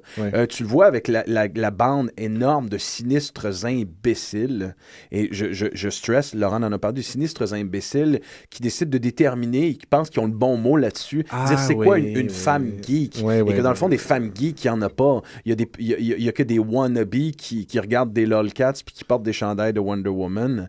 Sérieux, là, qu'il y ait d'un bar comme de l'autre, quelqu'un qui s'octroie le monopole de la geekitude, je trouve ça un peu inquiétant. D'un bar comme de l'autre. Laurent Lafrenière, qui avait justement, comme tu l'as mentionné, écrit un article sur ce phénomène-là, et elle avait partagé un mème que j'avais trouvé particulièrement révélateur, dans lequel on voyait une jeune fille avec un t-shirt de Green Lantern. Et moi, si t'existes, fille, qui a un t-shirt de Green Lantern quelque part dans l'atmosphère, je vais te rencontrer éventuellement. Parce que c'est très joli, une fille qui a un t-shirt de Green Lantern, qui se faisait dire par un gars, c'est quoi, t'aimes Green Lantern? Puis là, la fille n'a pas le temps de répondre, oui. Je te parie que tu n'es même pas capable de me mentionner tous les Green Lantern, parce qu'il y en a eu plusieurs. Elle commence, mais tu les as pas tous lus. Mais toi non plus, tu les as pas tous lus. T'as-tu lu les 900? C'est ça, t'as-tu lu les 900 numéros de Batman, mon tabarnouche? Ça marche pas comme ça. Pour moi, il y a quelque chose d'inquiétant des deux côtés, dans ces circonstances-là, de voir du monde, effectivement, qui s'octroie un monopole le monopole de la geekitude. Le traitement, justement, qu'une certaine génération de geeks ont envers les femmes, qui sont comme une espèce de wannabe, qui lisent pas de comics, puis qui portent des chandails de Game of Thrones ou de manga. Hey, sérieux, on est là. On s'en fout. On est rien. Sérieux, il y a maintenant des bully geeks. Oui, exact. C'est exactement. On est en train de donner le même traitement. C'est un peu dégueu. Moi, ça me fait penser à, tu sais, comme quand tu écoutes un band underground, mettons, puis le band devient ultra populaire. Absolument. Là, on dirait que c'est plus ton band à toi, fait que puis les gens qui aiment ça, ben ils connaissent pas ça pour vrai, tu sais, comme t'aimes le band il est bon, ça finit là. T'es pas obligé une espèce de mentalité d'hipster. Exactement, tu sais, ça devient... Tu juges, puis tu dis, t'aimes pas ça, tu connais pas ça autant que moi, donc t'aimes pas ça autant que moi. La culture des initiés. Ben, comme tu le dis... C'est de l'élitisme, poche. La sacro-sainte messe de la culture américaine, c'est le Super Bowl. Tout à fait. Il n'y en a pas de plus grosse. Puis tu vois deux types d'icônes et cultures se fondre l'une dans l'autre, justement la culture populaire geek et la culture du sport. Et tu te rends compte que maintenant, ces frontières-là sont en train de s'abolir. Parce que tout le monde sort du garde-robe. Mais en même temps, ce qui est débile, c'est que si tu regardes justement le sport, on parle du football ici, là, et les super-héros, c'est deux archétypes puissants américains. Principalement. Aussi. Puis même si on veut vraiment être de très mauvaise foi puis se faire l'avocat du diable, c'est des archétypes qui se ressemblent beaucoup dans la célébration du Übermensch musclé qui ressemble beaucoup plus au jock qu'à l'intellectuel. Tu parles de l'homme, du surhomme. Oui, tout à fait. C'est vraiment ça. Quand on regarde comme il faut, là, je veux dire, dans le comic book, la plupart des héros ont beaucoup plus le look de Superman que le look profil du jock, et le super vilain a plus souvent le profil justement de l'intellectuel, la personne pleine de ressources, mais qui... Mais tu vois, avec le temps, avec l'histoire de la BD je veux dire, le temps avance. Les dessinateurs qui étaient des geeks, maintenant, ils dessinent. Des fois, il y a certains qui dessinent moins musclés. Oui, oui, tout à fait. Pour les rendre plus humains. Ouais, comme la BD dont on va parler tout à l'heure. C'est un très, très bon exemple. On se souviendra de le Spider-Man que Mark Bagley a dessiné pendant des années dans Ultimate Spider-Man. C'était vraiment un petit garçon tout maigre. Oui, tout à fait. C'est beaucoup plus proche de ce que Steve Ditko faisait au tout début. Ouais. Une petite affaire intéressante. Regardez, on parlait souvent de Big Bang Theory, qui est un sitcom américain qui traite justement d'un groupe de geeks. Moi, j'ai pas écouté les dernières saisons. On dit que ça en a perdu un peu de ses plumes. Ce qui est intéressant, par contre, c'est que si, dans l'ère du temps, on va pas dire Zeitgeist, il n'y avait pas cet intérêt justement pour le geek ou justement le fait qu'on commence à assumer le fait qu'on est geek, un show comme ça n'aurait pas fonctionné. Tu mets ce show-là 10 ans en arrière, ça marche pas. Parce que oui, le show aurait été la même chose, aurait été peut-être aussi bon, mais la réception n'aurait pas été prête. La table n'aurait pas été mise justement pour ce genre de réception-là. Donc, absolument. C'est la preuve qu'il y a quelque chose qui change. Monsieur Simon Chénier, on va conclure là-dessus. Qu'est-ce qu'on s'en va écouter, mon cher? Girafe. Girafe. Et on revient dans quelques instants avec Hawkeye. Très bonne suggestion de M. Francis, qui dit que c'est pas lui, mais moi, je dis que c'est lui qui l'a dit.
mandarin. Le fait chinois, le mandarin. Ah, dude, si est-ce que Iron Man 3 sorte, on est dans marde. Je vais me le garder, là. là. Hein? Ouais, il va revenir, c'est sûr. Ben, il est bientôt fini, là. Pensez-vous que ça va marcher, le mandarin? Le vilain? Ouais. Tu veux dire Val Kingsley dans le rôle du mandarin? C'est ça. Moi, je peux pas être plus sûr. Je trouve ça le fun parce que au tout début, ils avaient décidé d'aller dans une ligne directrice qui suggère que le mandarin est un terroriste. Moi, je m'attendrais pas de ça. Regarde, fuck it. Ils ont fait... C'est une organisation terroriste arabe. Ben ouais. On n'était pas les Arabes. On veut un méchant arabe, vaguement arabisant. On veut pas un méchant japonais. Ouais. On veut pas un méchant chinois, pardon. Fuck it. On y va, on fonce. Puis Ben Kingsley... il fait un très bon mandarin. Ouais. Très bon mandarin. Très bon mandarin. Puis penses-tu qu'ils vont faire un lien avec Fing Fang Foom? Moi, je n'attends que ça. Mais pas dans Iron Man 3. Fing Fang Foom, en passant, c'est Man l'espèce 4. de gros Godzilla géant. Oui. Ça pourrait être très cool, un Avengers versus un gros Godzilla. Oui. Surtout que Godzilla était dans Marvel pendant un bout. Oui, C'était dans Avengers 5. Oui, t'as tout à fait raison. En fait, les Avengers pouvaient conduire en équipe un Gundam fait par le gouvernement japonais qui s'appelait Red Ronin pour se battre contre Godzilla. Mais Reed Richards a fait aussi un gros robot pour combattre justement un ennemi à un moment donné comme ça. Il trouvait ça complètement ridicule. Il dit, je sais que c'est complètement ridicule, mais la seule façon de battre un ennemi de cette taille-là, c'est d'en créer un de... Attends, si Reed Richards le dit. C'était une run de Matt Fraction de Fantastic Four. Ça s'appelle des liens. Des liens? C'est pour ça que t'es un master of your craft. OK, là, moi, je viens d'avoir un flash. Là. Quoi? Okay. Parce que là, je me dis, phase 2, c'est tout le côté cosmique qu'ils vont développer pour mettre Thanos dans Avengers 2. Absolument. Probablement, okay? oui. Mais là, après ça, après Thanos, ça, c'est quoi l'ennemi le plus malade qu'on peut penser dans l'univers dans l'univers de Marvel, quand même? Cthulhu? Ben, tu sais, moi, c'est... Il y en a un. Il est mauve. Ben, c'est juste Galactus. Il est gros. Oui, mais Galactus appartient probablement à Fantastic Four. Ah, c'est ça. C'est parce que la rumeur voulait justement qu'ils avaient essayé de récupérer les droits de Fantastic Four pour avoir Silver Surfer et Galactus. Tu comprends? Ça aurait été malade. Parce que moi, je veux le voir, Galactus. Mais ils vont peut-être le faire maintenant avec les nouveaux Fantastic Four. Il faut qu'ils le fassent, mais comme il faut, là. On va parler de la BD parce qu'il y a quand même une émission de reggae maintenant après les Mystérieux Étonnants, donc on doit partir juste un petit peu plus tôt. C'est-tu bon, cette BD-là? Oui, hey! This is why I like Marvel Comics. Hey, moi, je parlais la semaine dernière que la BD qu'on avait lue, c'est pas nécessairement une BD que je présenterai. On parlait de Justice League, le premier trade depuis le nouveau 52. C'est pas le genre de BD que je présenterais à quelqu'un pour essayer de lui faire mettre aux poubelles les idées préconçues qu'il y avait par rapport à la BD américaine de super-héros. Par contre, ce titre-là qui est en fait Hawkeye, tout simplement Hawkeye, qui est le volume 4 justement du personnage de Matt Fraction et David Aja, qui dessine comme un dieu. C'est justement le type de BD de super-héros que je présenterai à quelqu'un pour lui faire comprendre ce que j'essaie de dire. Absolument. Parce qu'initialement, quand tu pars et tu dis, écoute, je peux comprendre que tu n'aimes pas les super-héros, que tu as une idée préconçue, mais lis ça, tu vas voir qu'il y a une richesse derrière. Ce titre-là incarne justement, au niveau de l'art, du dessin, de la compréhension du personnage, tout ce qu'il y a à dire. Il faut dire que M. Fraction a compris quelque chose. Ce n'est pas une bande dessinée de super-héros. Non, pas du tout. Hawkeye est un gars bien ordinaire. C'est un punching bag. C'est un human punching bag. Donc, c'est déjà quelque chose qui a été compris pour en faire une bande dessinée. Et effectivement, si t'es pas un fan de comic book, mais t'es fan de bande dessinée, il n'y a aucune raison pour laquelle tu trouverais pas que cette série-là est absolument brillante. À mon avis, c'est une des meilleures, sinon la meilleure série que Marvel publie en ce moment. Je mange même pas mes mots. Parce qu'elle continue en ce moment. Là, on parle des 6 premiers numéros. Il n'y a pas de trade encore de disponible, malheureusement. Mais j'imagine il s'en vient absolument. Puis il faut pas oublier une autre chose aussi. Ça, il est Daredevil de Mark Waid. Oui, exactement. Puis d'ailleurs, ils se ressemblent. Puis le pire, c'est ça. C'est exactement ce que j'allais dire. Il y a des liens à faire entre ce Hawkeye-là et le Daredevil des années 80. Parce que c'est un personnage qui le loser qui est pas intéressant. C'est Hawkeye, là, c'est pas un personnage cool. Fait que tu prends le loser, puis t'en fais quelque chose de génial. Puis c'est de ça qu'ils ont fait. Puis Daredevil, dans les années 80, c'était exactement ça. C'était une espèce de Spider-Man poche, les ventes. Personne lisait ça. Tout le monde était comme... un sous-Spider-Man. Frank Miller est arrivé, puis se l'est approprié. Il a donné une personnalité, une humanité. Puis c'est devenu... Ça a changé le personnage. Moi, je pense que Fraction, c'est de ça qu'il fait pour Hawkeye. Là. Il vient d'y donner une humanité... Un personnage qu'avant, ça, c'était... Mais solide. Avant, tout seul, il marchait pas. En équipe, c'était comme, tu sais, ça passait. C'était le... Ouais, c'est ça. Ça marchait. Et si c'est pas reconnu officiellement, éventuellement, avec le temps, probablement, ça va l'être dans certains cercles d'initiés qui auront lu cette BD-là. Parce qu'à la base, moi, c'est pas quelque chose qui m'intéressait. Et au niveau visuel, regardez le visuel de cette BD-là. Pour les couvertures, il y a quelque chose de Ekman. Jonathan Ekman, qui est un designer graphique qui fait souvent les couvertures et les entretitres dans ses BD et qui, à la base, est plus un scénariste qu'un dessinateur, justement. J'avais l'impression de retrouver ça. J'avais l'impression de retrouver aussi une BD, on dirait, indépendante. On parlait de Charlie Brown en début d'émission, mais c'est pratiquement pas une blague. Et justement, comme Francis le dit la semaine dernière, c'est comme ça que tu l'as vendu d'ailleurs, Francis, à l'équipe, on revisite le personnage de la même façon qu'on a revisité le personnage dans la run de Mark Waid avec Daredevil. Oui. Donc, on part à zéro. Puis en même temps, c'est ça qui est drôle, c'est drôle ce que tu dis, parce que oui, c'est une relecture du personnage, mais en même temps, c'est un retour à ce que les personnages étaient comme Daredevil à sa création. Puis c'est quelque chose qui s'est perdu. Étrangement, on lit Hawkeye, puis on dit c'est totalement frais comme bande dessinée. La bande dessinée, elle a déjà son identité, elle a déjà son rythme, son look. C'est bien rare qu'une bande dessinée arrive à trouver une personnalité à ce point-là, une signature en 6 numéros. Une signature, c'est exactement ce que c'est. Mais là, Hawkeye n'est pas comme dans Ultimate, un champion olympique. Ce n'est pas un assassin. Hawkeye, à la base, c'est un carny. C'est un gars qui a appris à shooter des flèches dans un cirque cheap.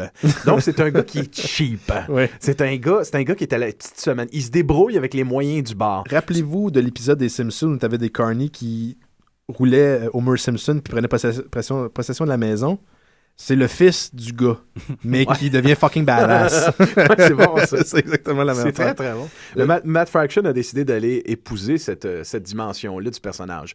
C'est pas un assassin c'est pas un assassin qui a fait la guerre comme on le suggère ces dernières années. C'est pas un athlète olympique. C'est un carny et c'est un ancien criminel réformé. Oui, c'est ça. Puis parce que c'est un ancien criminel réformé, c'est un badass. Il sait comment le méchant pense aussi. Hein? C'est le John McClane de l'univers de Marvel. J'allais exactement dire. Oui. Moi, je trouve que c'est le John McClane. Moi, le mood là, qu'il y a derrière cette bande dessinée de Hawkeye, là, c'est de regarder un bon film de John McTiernan dont les dialogues seraient écrits par Shane Black. Donc, un bon film. Il y a une référence à John McClane, en plus. Il y en a. Mais c'est ça, John McClane. Shane Black, qui va être le prochain réalisateur de Iron Man, justement. Qui est le réalisateur d'Iron Man. Dans lequel on va trouver des mandarins. T'es d'un lien. T'es d'un lien. Pas. Incroyable. Mais en même temps, je dis John McTiernan puis Shane Black, mais en même temps, c'est une pure bande dessinée. Oui. Tu pourrais faire une adaptation en série télé puis au cinéma. Je veux voir cette série. Moi aussi. Ouais. Mais en même temps, il y a tellement une approche expérimentale. Et je dis expérimental, puis je veux pas que ce soit rébarbatif, là, mais on explore quand même avec la forme. C'est pas ésotérique, là, justement. Absolument. On travaille beaucoup sur le découpage. Le numéro de Noël. Jake, le numéro 6 c'est jours mon préféré, dans la vie de Hawkeye, probablement un des meilleurs single issue, avec le numéro 3 qui est une poursuite ininterrompue en voiture et où Hawkeye essaye de survivre en utilisant ses flèches quétaines avec des gadgets des années 80. Mais quand on parle de révisionniste, justement, du médium du comic book puis de prendre les archétypes des anciennes séries, là, mais c'est ça. Il sort une à la fois, toutes les flèches rigolotes. La seule chose qui n'est pas sortie, c'est la flèche avec le point de Green Arrow. De Green Arrow. C'est vrai, c'est Green Arrow qui l'utilisait. Essentiellement. Mais je veux juste résumer rapidement. Mais il y a quand même une flèche boomerang. Là. Quand même, puis qui sert en plus. Mais résumer rapidement l'histoire, on suit justement Chris Barton, qui est en fait le Hawkeye de l'univers des Avengers. Clint, excuse-moi, je dis Chris, hein, c'est ça. Clint Barton, qui est en fait, comme tu l'as mentionné, Francis, un badass. C'est probablement le seul de l'équipe, justement, qui n'a pas de pouvoir. Lui, il doit se résoudre, justement, à ses capacités de Carney, qui... C'est dans sa vie de tous les jours. Hein. Il n'est pas très, très glam. Il ne vit pas dans l'Avenger Mansion ou l'Avenger Tower. Lui, il vit dans un building où son propriétaire, c'est un enfant de chienne, donc probablement qu'il est à Montréal, et qui essaye de survivre, d'être correct avec ses voisins et garder aussi son petit hedge, donc garder son petit côté coupant de enfant de chienne, malgré le fait qu'il est quand même un Avenger. Et c'est comme plus son quotidien, je te dirais, que ses aventures en même temps. D'ailleurs, toutes les intros de la bande dessinée le disent très simplement et de façon très comique. Ça, c'est Clint Barton. Il s'appelle Hawkeye. Voilà ce que le gars fait quand il n'est pas des Avengers. OK, on peut-tu continuer l'histoire? C'est ça, Et de semaine en semaine, de mois en mois, pourquoi tu lis l'intro? On te le dit le mois d'avant. Le gars s'appelle Hawkeye. C'est ce qu'il fait quand il n'est pas des Avengers. Continue de lire. Et ça commence souvent comme « It looks bad, it looks bad, it looks bad ». Puis pour de vrai, c'est peut-être moins pire qu'on le pense, ou des fois, c'est plus pire qu'on le pense, dépendamment. Ouais. Donc, c'est le genre de personnage de Clint Barton où le danger va toujours lui sembler lui courir après, qu'importe ce qu'il fait. Il vient de rentrer dans le panthéon en Hawkeye des badass tout croche, romantiques et géniaux comme Han Solo. Là. Exactement, ce genre c'est de Han Solo, personnage-là. Là. Ouais.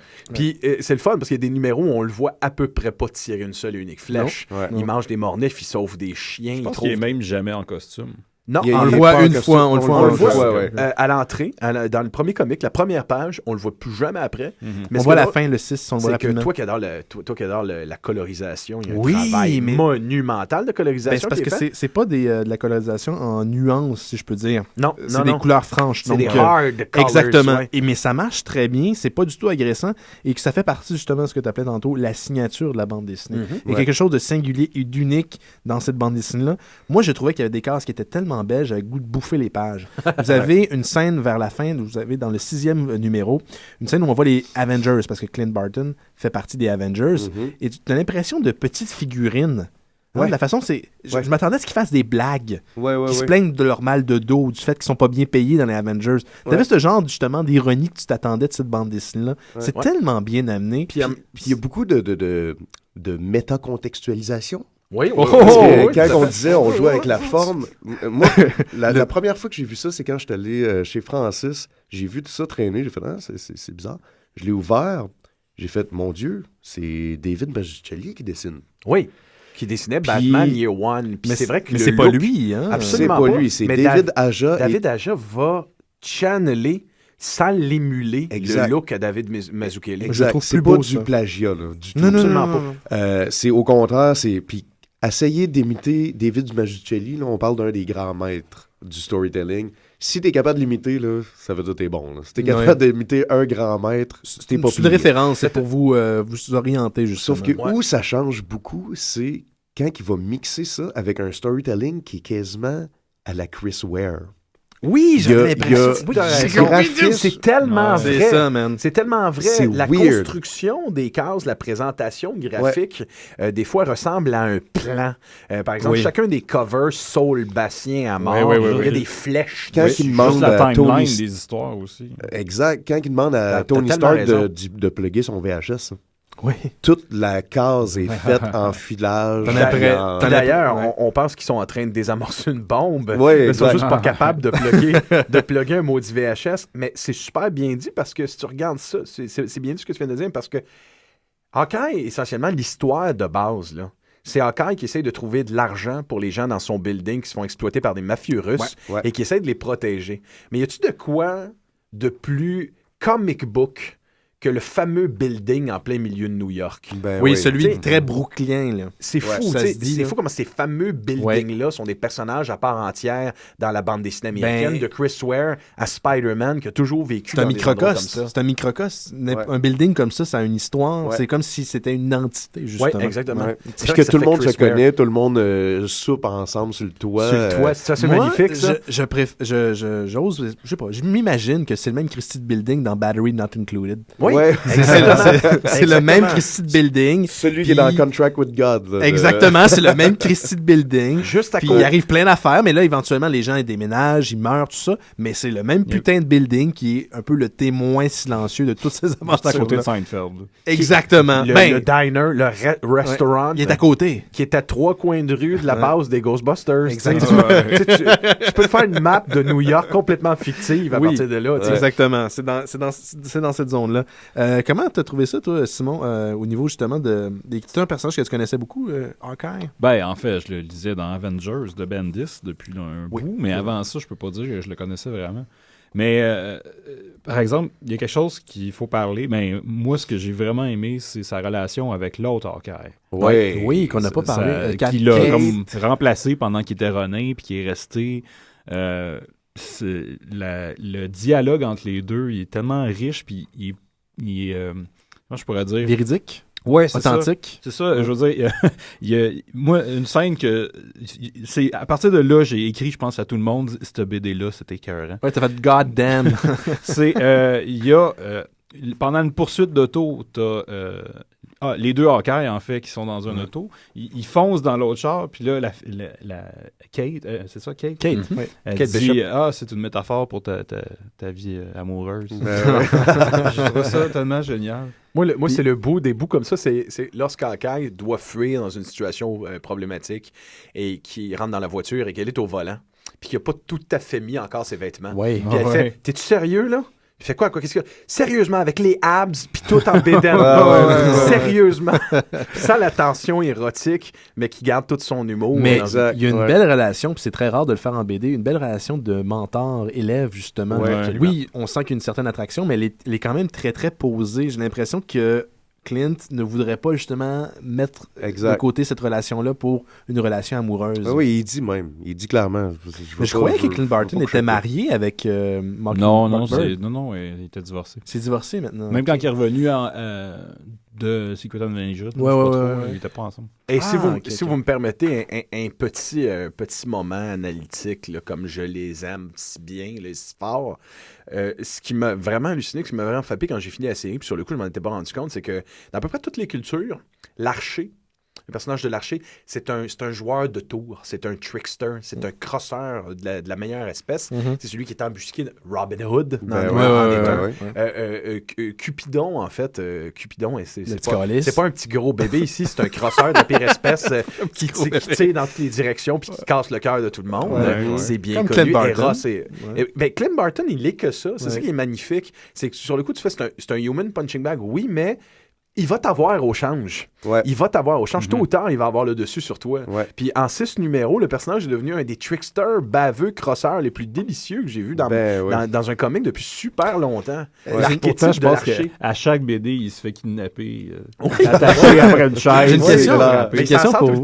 Tu parlais justement des couvertures qui faisaient penser à du Soul Bass. As-tu l'impression? Moi, quand je voyais des plans de New York, encore une fois, très minimalistes, j'avais l'impression d'entendre du saxophone mélancolique. Ça, c'est du jazz puis du blues. C'est du jazz. C'est du jazz puis du blues. Mais tu sais, vraiment très, très, très mélancolique. Ouais. C'est tout ce que j'ai là-dessus. Ah non, il y a du Coltrane là-dedans. Moi, j'ai juste une petite parenthèse à faire. C'est du funk aussi, oui. En même temps, oui, de temps en temps. D'ailleurs, la scène de poursuite de char fait très film d'exploitation des années 60. C'est fou. Moi, j'ai juste une petite parenthèse parce que c'est drôle. C'est fou à remarquer dans le moyen de niaiser les publicités. C'est ça. C'est fou. J'ai pas remarqué ça. Dans le numéro 3, il y a une publicité du Cirque du Soleil dans la page d'ouverture. Oui, OK. Ils s'en vont au Cirque de nuit. Et là, pour les scénaristes américains, là, je suis sûr que vous avez des amis français. Là, ça arrive souvent, ces conneries-là. Faire des fautes niaiseuses de même. Le Cirque du nuit. Le Cirque du nuit, oui. Non, mais il y a ça qui est le fun, c'est que quand les autres personnages parlent dans une autre langue. Oui. Lui, en fait, la bulle qui vient du personnage, c'est ce que lui entend. Ça, c'est marqué « some Spanish stuff ». Russian or French. French, Riblish. C'est ça. Des fois, c'est ça. Des fois, il ne sait pas. Non, ça, c'est soit russe ou français. Je sais pas trop. Puis en même temps, c'est ça qui est drôle, c'est que c'est en même temps une traduction, une réflexion. C'est un commentaire, justement, par rapport à ce qu'il dit. Écoute, avec tout ce qu'on vient de dire, là, en résumé, 6 numéros, des expérimentations au niveau des cases, une colorisation magnifique, un dessinateur qui n'a rien envié à Mazzucchelli, Matt Fraction qui est aussi bon dans la rythmique au niveau de l'action que de l'humour. Et des batteries aussi de super mafieux savoureux dans une même. On n'a pas parlé du gang qui se déplacent en Mini Cooper. Ils font juste dire bro. Ils viennent d'Europe de l'Est, ils ont des petits casques, ils sont habillés en espèce de trench coat brun, puis ils se font péter à la gueule. Mais ils pètent des gueules aussi, par contre. Oui, puis il y a quelque chose, sans la vulgarité, sans la volonté d'être violent juste pour être violent, quand il s'y met, Garth Ennis a ce talent-là pour le dialogue. Sa run de Punisher new-yorkaise, elle ressemblait un peu à ça. Elle était violente, elle était immensément violente, mais elle avait le même sens du dialogue, le même sens de l'action et de l'humour. Je vous rappelle un petit plan, justement, vers la fin de la BD, Clint Barton, à cause de ce gang-là, des gens en Mini Cooper, là, on fait des blagues, mais c'est vraiment un gang qui existe dans la bande dessinée. On le menace de, justement, s'il ne quitte pas le building où il habite, ils vont venir tuer tout le monde dans ce building-là. Et vous avez un plan où il est sorti justement dehors, il est avec son longbow, donc un grand arc, un petit casque de Noël, justement, de Père Noël rouge, et un veston pas fermé.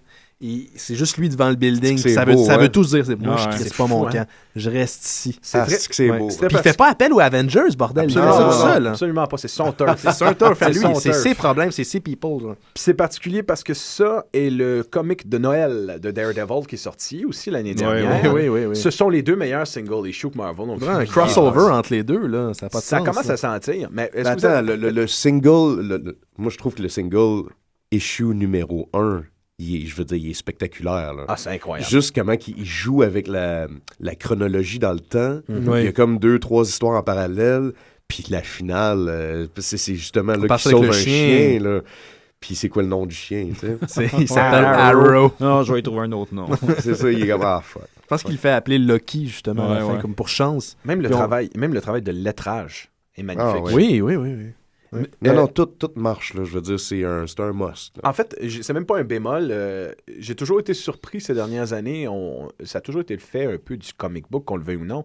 Mais souvent, une série a de la difficulté à développer son identité parce qu'il y a trop d'artistes qui embarquent dans le wagon. Ouais. Ouais. Puis ça empêche de trouver une cohésion. Et là, durant le numéro 4 et le numéro 5, c'est un artiste invité.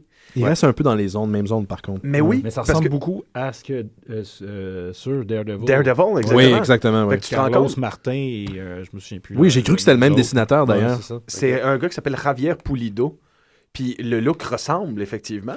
Puis ça reste dans la ligne de ce que cherche visiblement comme approche graphique le scénariste. Parce qu'un travail comme celui-là, il faut être sûr que Matt Fraction a fait le travail de scénarisation de A à Z en détail. Probablement, oui. C'est comme la nouvelle génération de Tim Sale. Oui, c'est vrai, à quelque part, vrai, oui, man. tout à fait. Messieurs, meilleur, je trouve. il va falloir qu'on laisse la place à l'émission de Reggae. Je vous rappelle que le 300e émission des Mystérieux Étonnants, c'est le 25 février prochain, donc c'est dans 3 semaines. Et c'est confirmé, on va parler de 300 en dernière partie d'émission. Oh de yeah! Frank Miller et de Lynn Varley. Donc, vous allez pouvoir possiblement gagner ce prix-là. Vous envoyez un courriel à concours@mystérieuxétonnants.com. Oui, concours mystérieuxétonnants.com, une série de 98 publiée chez Dark Horse Comics, et ce sera une émission spéciale, donc 300e à partir de 17h.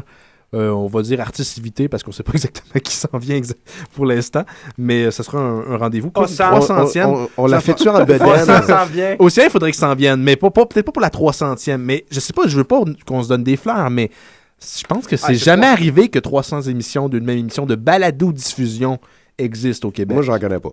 Mais on Ça fait de une même. émission déguisée en spartiate, genre en bedaine huilée puis tout? Si tu En veux, toi, criant? être déguisé puis te beurrer les sièges, ça va être ton affaire. Puis mais, on crie tout le long, genre. Non. J'aimais ça, la BD! Qu'est-ce On qu'on peut s'en va danser tout le long. Qu'est-ce qu'on s'en va écouter, Monsieur Simon? Je sais pas, t'as le titre devant. je me souviens Girls. plus. Oui, Death in Vegas. Vegas. Vegas, ouais. On revient la semaine prochaine, tout le monde. Bye bye.